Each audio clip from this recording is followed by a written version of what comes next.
ഇതില് എത്രയും സ്നേഹമുള്ളവരെ, ഈ ജലം എങ്ങനെയാണ് അതിൻ്റെ നാഥനെ കണ്ടപ്പോൾ നാണിച്ച് ചുവന്നുപോയത്? അമേരിക്കയിൽ ഒരു മത്സരം നടക്കുവാണ്. ഒരു കവിതാരചന മത്സരമാണ്. ഒത്തിരി കുട്ടികളൊക്കെ പങ്കെടുക്കുന്നുണ്ട്. അങ്ങനെ അവർ വിഷയം എന്ന് പറയുന്നത് കാനായിലെ കല്യാണ വിരുന്ന് എന്നാണ്. നിരവധി കുട്ടികളൊക്കെ ഇങ്ങനെ ഒത്തിരി കാര്യങ്ങളൊക്കെ അതിനെക്കുറിച്ച് എഴുതാനൊക്കെ തുടങ്ങിയിട്ടുണ്ട്.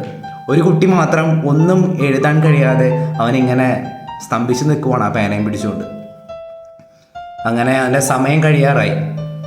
അവസാനം അവൻ തൻ്റെ പേന എടുത്തുകൊണ്ട് ആ പേപ്പറിൽ എഴുതി വെച്ച 2 വരി പ്രകാരമാണ്: ജലം അതിൻ്റെ നാഥനെ കണ്ടപ്പോൾ നാണിച്ച് ചുവന്നുപോയി.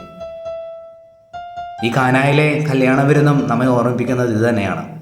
കാരണം ഈ സമയത്ത് അവിടെ ഉണ്ടായത് ക്രിസ്തുവാണ്. ക്രിസ്തു എന്ന് പറയുമ്പോൾ ഈ ജലത്തിൻ്റെ സ്രഷ്ടാവ്. അപ്പോൾ ഈ സ്രഷ്ടാവ് സൃഷ്ടിയോട് പറയുമ്പോൾ അതിന് വീഞ്ഞായിട്ട് മാറുക എന്നല്ലാതെ അവിടെ വേറെ ഓപ്ഷൻ ഇല്ല.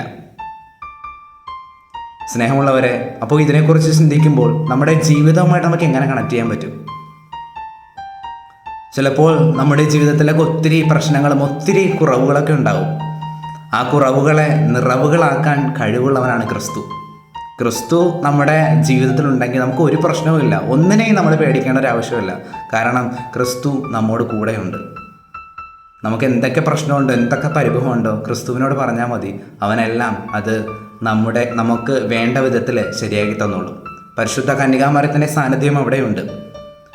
അങ്ങനെയെങ്കിൽ പരിശുദ്ധ അമ്മേനെയും ഈശോയെയും കൂട്ടുപിടിച്ചാൽ നമ്മുടെ ജീവിതത്തിൽ ഒരു പ്രശ്നവും ഒരു പ്രതിസന്ധിയും ഇല്ലാതെ മനോഹരമായിട്ട് നമ്മുടെ ജീവിതം മുന്നോട്ട് കൊണ്ടുപോകാൻ കഴിയും എന്ന് തന്നെയാണ് ഈ അത്ഭുതം നമ്മെ ഓരോരുത്തരെയും പഠിപ്പിക്കുന്നത്.